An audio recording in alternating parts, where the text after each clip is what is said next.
2023 Mazda CX-50 Turbo Premium Plus in this awesome Polymetal Gray exterior color with a Terracotta interior.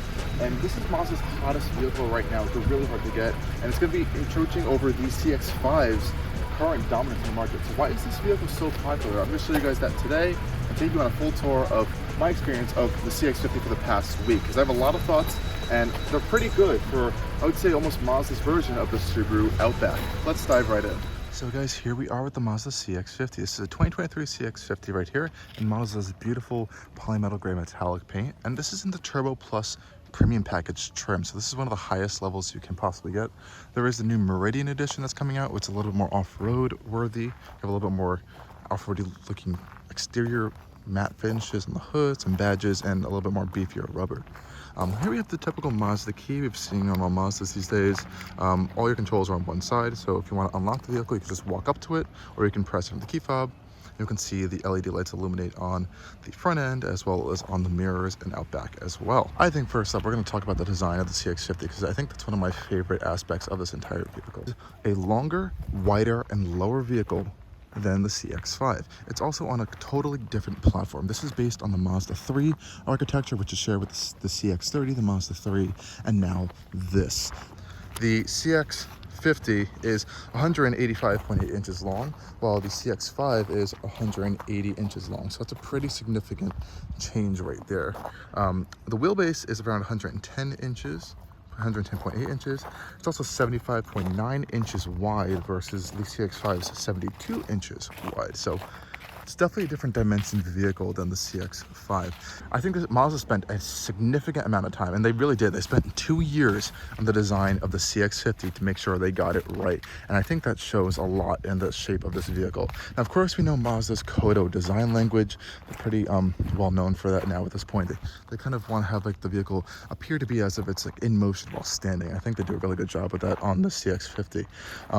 Design standpoints, now this is going to be carrying over to more of these 50 models, this wider stance that we're going to be seeing, or the double-digit SUV models. So up front, we can see that really wide fascia right there. Let me just turn the vehicle's lights on. You can see the wider iteration of the Mazda grille. And that also carries over to these new wider vents on the side over here. These are actually functional vents, kind of like side air curtains. They'll let air go through and pass through the wheel well, which is really cool. I absolutely love this grille. It's just 3 dynamic shaped grille. 3-dimensional, sorry. You can see these really cool patterns right here. And I love the surfacing on the headlights. So we have these kind of like dual like U-shaped lights, even though only one of them actually illuminates. This one does not. It's just for show. But as you can see, there's this really thick piece right here that really gives us a really substantial presence up front. You can even sticks out of the body, which is really, really cool. I like how Mazda did that. I also really like how Mazda incorporated the turn indicators in this lower amber beam right here, which I think is really cool. And you can see how it pulses a little bit, really softly.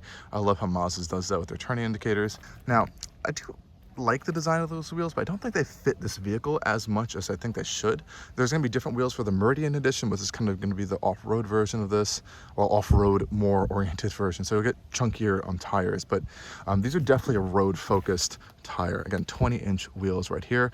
Smaller model, lesser models will of course get smaller diameter wheels, which honestly I think might be a little better to help ride quality. Back to that whole surfacing thing, you can see already on the front end how wide this vehicle is. I love how they accentuate that width up here with the headlights, and you can also see it in a really big way on its rear haunches, which are way bigger than they may appear on camera. And I love the surfacing on this. It's like this hand sculpted piece out of the side of the vehicle. And then coming around to the rear, again, you can see that really wide design that Mazda was going with for the CX-50. My favorite part are these vents on the side. Even though they're fake, they look so cool, and I love the taillight design on this. It's such a great vehicle design-wise from Mazda. Like I said, these vents may be fake, but they look really, really cool. Same with these 3-dimensional taillights over here. Design-wise, I'm gonna give the CX-50 an A+. This is a fantastic looking vehicle.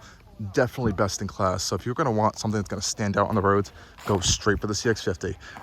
Okay guys, after we got a nice tour of the exterior of the Mazda CX-50, we also want to point out that the CX-50 has 8.6 inches of ground clearance versus the CX-5's 7.9. So it's a little bit more off-road worthy than the CX-5 a little bit, but The next place where it's going to be a little bit more helpful for you guys versus the CX-5 is in the boot.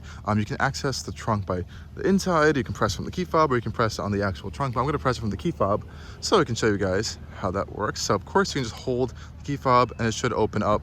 It is fully powered, which is really nice. And so here's the big thing in here. So you actually get around almost an inch or 2 inches extra room than the CX-5. You also get a little bit of a lower load lip entry height, so you can bring things in a little bit easier. So the official numbers are around 31.49 cubic feet for this one, and the CX-5 is around 30.8. So it's not that big of a difference, but it does feel bigger and look bigger. And also have a little bit of a wider and kind of like a taller opening stance, I think, from the CX-5's opening. Inside, you can see right here, I have my tripod. It's kind of like fully extended almost right now. Fits that. And of course, you can fold the seats down 60-40. They got even more room back there. You can do that manually by these little levers on the side right here. You also have these additional side storage pockets on each side over here. You have a power outlet over here and some LED lighting, as well as some tie-down points. You do have the option to get a cargo cover as well, so if you want to hide some stuff. You also get a full spare tire back here as well, which is really fantastic. And I guess if you didn't have that in here, well, I guess you could have more storage, but it'd be nice it is nice to have a spare tire back here. Okay guys, after we took a nice look around the exterior, let's have a look at the inside. I'm going to start out with the back seats, as this is a little bit of an emphasis on the CX-50. So again, I could just unlock it with the key fob right there, and let's go hop in the rear seats right now. Okay guys, going inside. I love Mazda's newer generation door handles that they're doing. The CX-5 does not get this pieces because it's not on the newer architecture. So really slim, really nice. You can just open them, of course, nothing too crazy. Inside here.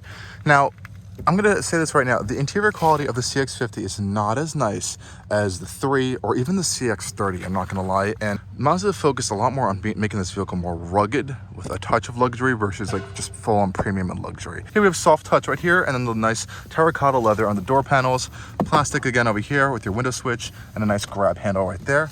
And inside here we can see the terracotta leather interior, which will have a nicer look up front. So let's just hop inside rear seats right now. So inside here we can see we have a little bit more legroom than the CX-5. I mean, when I mean little, I mean like it's a tiny amount more legroom than the CX-5.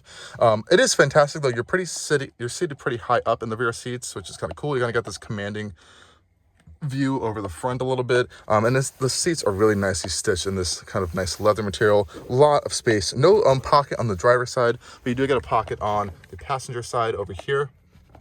Again, leather, which is really nice. And since we're in the Premium Plus package, we do get the upgraded heated rear seats, 3-stage on both sides. You have climate vents, and then 2 USB outlets back here. No USB-C, unfortunately. You also get a beautiful panoramic roof. This is a first for Mazda, actually, and I think it really opens up this interior. You have a power shade over here that can close it if you want to. There is this giant bar, but honestly, just having these 2 panes of glass really opens up this cabin. Now, the seats themselves are pretty comfortable back here. Again, that nice terracotta leather. Now, when you do upgrade to this package, you're going to get this stitching going across the centerpiece right here. And it is very, very real stitching. You can hear it. It's a little raised up, and it's perforated for the heated seat option as well. It looks really nice. Some people found it to be a little uncomfortable, I think. I don't really notice it, but I guess if you're a little bit more finicky about your seats, you might notice it. Otherwise, they're very, very comfortable seats back here, actually. I wouldn't mind sitting here for a road trip. They're nice, kind of like sculpted in. You're not feeling like it's flat on the bottom, so it's really fantastic. You have your ISOFIX points right here for car seats. Really easily accessible. Nice stuff there. Let's close that up really quickly. And of course, you have a center console here. Again, in the nice leather with 2 cup holders. Really, really nice. Now, this vehicle is wider than the CX-5, so you do feel like you have a little bit more cross room than the CX-5, which I think is fantastic. So let's go hop up in the front seats right now. Now, like I said before, mirrors are closed right now. They are folding on this version. And if you want to, you have the touchpad right here, if you can see it, to unlock the vehicle. And you can just put your hand back here, and it's a touchpad and it'll open it. The CX-5 has the older generation architecture, so you have to press a button to lock and unlock it. There's no touchpad, and I don't think the door handle itself looks as nice as this vehicle. So that's just a weird little thing that I've noticed. Coming inside, Again, we have that really beautiful kind of terracotta look. Now up here, we're gonna get nicer material. So we're gonna get this leather up here with that beautiful stitching, cross stitching going across all the way to the end of the door panels. And I love how even on the dash, this stitching goes into here, folded into the side. So when the door is closed, it looks like it's all one piece. And the shut lines are fantastic on that. Again, another nice accent trim that also carries over into the dashboard. This is padded, which is really nice. And this is just pretty harder material up here, but it's a little bit dampened, better than the rear seats actually. Soft padding over here, more padding, and you get your full climate window switches over here, as well as able to fold your mirrors. Again, that grab handle.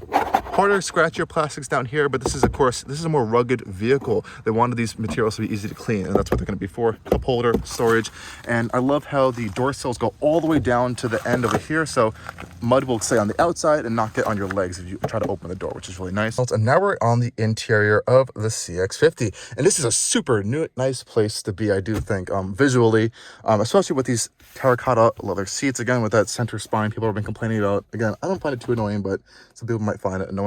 And Mazda actually include this cool nylon stitching. It's a nylon rope stitching, or not stitching, kind of like this inlay on the sides of the seats to guess give them a little bit more durability. That's a really cool, I guess, ruggedized feature they're doing. And I love how this leather piece with the stitching goes across the entire dashboard and then carries into the doors, like I was talking about before. A lot of blocky design elements on this interior. I guess it's carrying with that more rugged theme they're going with. And we also see the Bose audio system, which is pretty good actually. It isn't the clearest audio, but it has a lot of good sound and it fills up the cabin really well acoustically. Just it isn't the clearest audio system, I would say, but I think better than the competitors for sure. Let's start this vehicle up. Of course, easy to do. Put your foot on the brake, start it up.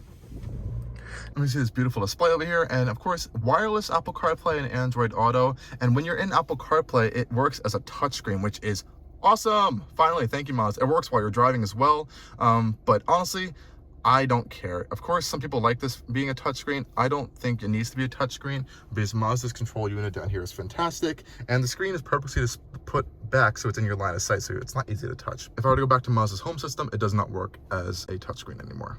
Okay guys, so let's take a tour of the rest of the interior. If you've seen my Mazda 3 review, this is a very familiar space. I absolutely love Mazda's steering wheel. It is a fantastic shape, really well sculpted, not too thick, not too thin. It honestly reminds me of kind of like Porsche style steering wheels with the shape and kind of like the sizing design. It's really fantastic. The center display, like other Mazdas, is not very configurable. Of course, we can see sport mode, normal mode, and we have our off-road mode.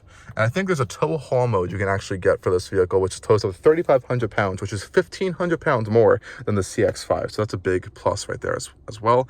I really love this center kind of like climate control design, how it's like in this little cubby hole integrated over here. Really easy to use and always quick access. Heated and cooled seats, 3 stages for each. Heated steering wheel over here as well.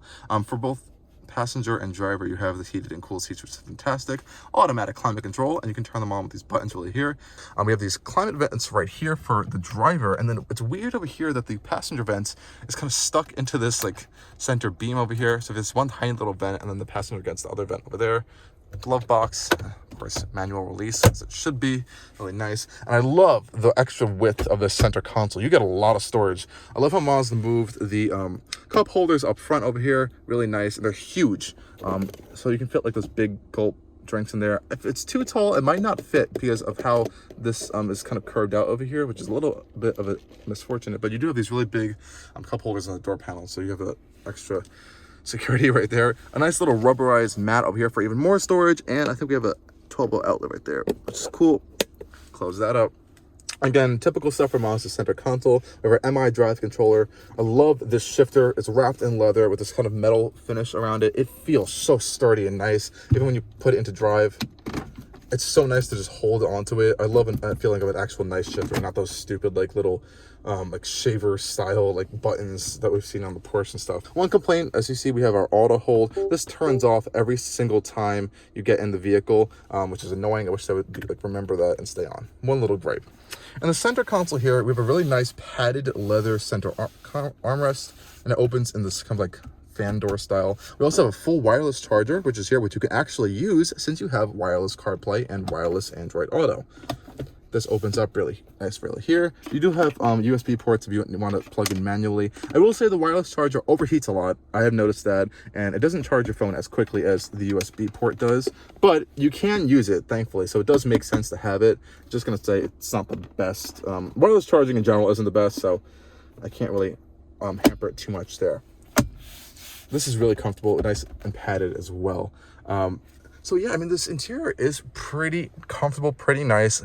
I wish the seats were a little bit more comfortable. I actually found the CX-5's seats to be a little bit more comfortable, especially with the lumbar adjustment. I don't know, this one's just a little bit off to me. I do like these quick access buttons over here. So you do have auto stop start, which is really annoying, unfortunately. Traction control, you have your quick access buttons to turn your safety systems on or off, parking sensors, and I love their camera function, which you can quickly press this button and get a view of all the cameras. Now, since this is the Premium Plus package, we got a 360-degree view camera system, very clear. You can see in the right, and you have the cameras on the mirrors, in the back. You can cycle this literally whenever you want, which I think is also really cool. And of course, like I said before, you have your heads-up display. It's kind of hard to see on camera, but it is right there. It's actually pretty nice. And when you use Apple Maps, it puts your directions up there, which is awesome. I love that they do that. Not a lot of people actually integrate Apple Maps, or at least your Apple CarPlay, Android Auto navigation into like the main vehicle system. So thank you, Mazda, for doing that. I was a little bit shocked to see that. It doesn't work with Waze, but it works with Apple Maps, and it'll show up in your heads-up display, which is super, super cool. Check out this interior, guys. Really love it. Let's take it for a drive now, and I can show you the rest of the dynamics of this CX-50.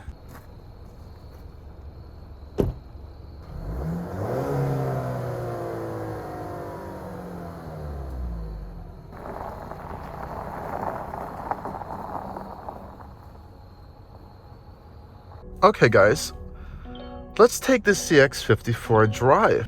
So let's hear if we can hear that. You do get some nice turbo whooshes, but unfortunately there's fake engine sound.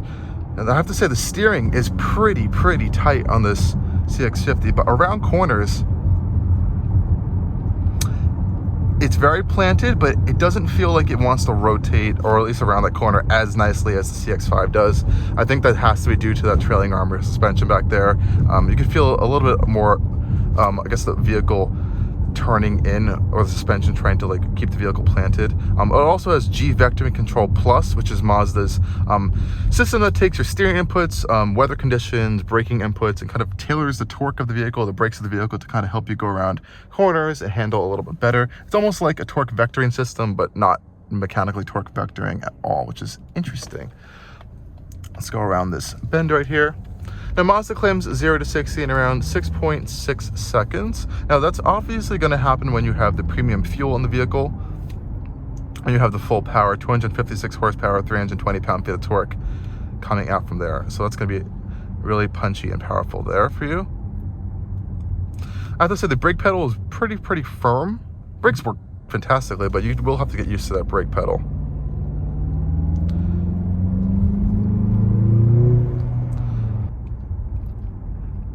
And that turbo sound is awesome. You can hear it on the highway too. If you just like start accelerating a little bit, it goes right into boost, and you can hear it. It's such a cool sound. I have to say though, if you're gonna drive this in comparison to like a Honda CR-V or a RAV4 or even the Subaru Forester, this is top class in terms of handling. It really is fantastic when you're relatively looking at this class of vehicle. Mazda does wonders in this department. I don't really have any complaints there, other than, you know, it's not supposed to be driven harder, but if you are going to, you will find the CX-5 handles better in that department a little bit more. But this is all relative to this class. We're not going to call this thing any kind of sporty vehicle. Unfortunately, there's not really like off-roader type trails over here. I was on a dirt road before. I'll go back to that in a second. Steering's actually, it does lighten up a little bit, especially if you put it into off-road mode. I guess just being on a looser surface, it lightens up a little bit, but that's definitely going to be beneficial for you when you are off-roading. But this does have an off-road mode. I think it just really optimizes the all-wheel drive system, the traction control system. Oh wow, the steering is heavy, I will have to say. I had noticed that. Now, if you don't like a heavy steering, you may want to go to a different vehicle, because it's heavy at all times. It's not like so heavy that's uncomfortable, but you really do feel very connected to the road in this vehicle. Like I always know where these tires are mostly going at all times. Very direct steering inputs as well. I do think it's actually quite fantastic. Let's go around this corner right here again. But if you don't like that, I would try to opt for something else. General handling though of the CX-50 is fantastic. Now these are riding on 20-inch wheels. Let's make a U-turn here. So it's riding on 20-inch wheels, and I have to say, I don't know if the tires are like super overinflated on this tester, or the wheels themselves are just like not super sound insulated, but I can definitely notice that you're getting some tire or at least wheel noise when you're going over some bumps. The suspension is doing a fantastic job. Mazda really did a great job on the suspension tuning of this vehicle. You don't ever really feel that body roll too much, which is really nice, unless you're like pushing it too hard into the corner. I'm gonna pop it back into normal mode for a second. But you do definitely notice some wheel noise and tire noise sometimes, which is a little annoying. So I wonder how this would drive with either a thicker sidewall or like a little beefier tire, or with a smaller wheel diameter. I'm very curious to drive those actually to see how that would end up feeling. Other than that, there really are not any complaints with the CX-50. Fuel economy isn't the best, I would say. Since we do have the upgraded turbocharged engine, you know, you're going to get a little bit less fuel economy than you get with the base engine, but I honestly don't recommend this vehicle with the base engine. I think EPA figures are 1 mpg less than the base engine with the turbo, so it's not that big of a loss, but if you are pushing it a little bit harder, you might notice a little bit lesser miles per gallon. Let me see if I can find our trip information. I think I reset this trip monitor to trip A. I've done like 2 road trips in the past 2 days, mostly highway driving, so we've covered around almost 200 miles, and we've averaged just around 25 miles to the gallon. So that's, I know I have been driving a little bit more, I guess, harder than a normal person would be driving, but just trying to test out the vehicle. But you can definitely get like 28 on highway if you are just gentling it a little bit more. Around town, you're gonna find 24 is gonna be 25 is gonna be pretty typical. Now, if you go for the non-turbo option, you will get more miles to the gallon, and if even in the CX-5, you will get a little bit better fuel economy just because it's a smaller vehicle, a lighter vehicle. Now, if you're looking at buying this vehicle versus the CX-5, it is a little bit more expensive. 1 to 2 grand, a little bit more, depending on what trim you're in. And this one is on the updated platform, and it may not have honestly, I think the CX-5 suspension is better than this, but what you are getting with the CX-50 is all the newer interior equipment that I think Mazda is doing a fantastic job on right now. Honestly, I think it's a big selling point for this vehicle. Because all the touch points, all the buttons do have that newer, higher quality feeling versus the CX-5. But if you want more of actually an SUV style driving experience, I honestly think the CX-5 might be for you. The CX-50 is a little bit lower by, I think, around almost like an inch lower than the CX-5. Even though it has better ground clearance, the general vehicle is more almost like a crossover station wagon style versus the CX-5's more SUV, upright, taller style that you're getting there. So those are just some differences I've noticed between the two, especially driving them back to back.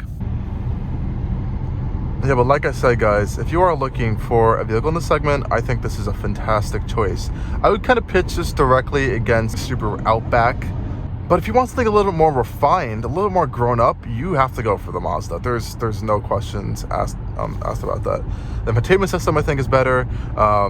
The build quality, I think, is better. The fit and finish, I think, is a little bit better than the Mazda. And even though you can get the turbo engine in the Subaru Outback, you can't get in the Forester, unfortunately. I think I like this engine better, especially because it's paired to a 6-speed automatic, or at least an automatic in general, versus the CVT, or continuously variable transmission, that Subaru kind of forces upon you. This one is priced around $42,000, pretty much almost fully loaded. But other than that, you can get this down in the $28,000, $30,000 range with the base engine, not the turbo. But it is a very wide price range, I think, and there's a lot of different. You can kind of get your CX-50 how you want your CX-50. Thanks again for watching, guys. Stay tuned for a lot more videos coming soon from Allcarnews.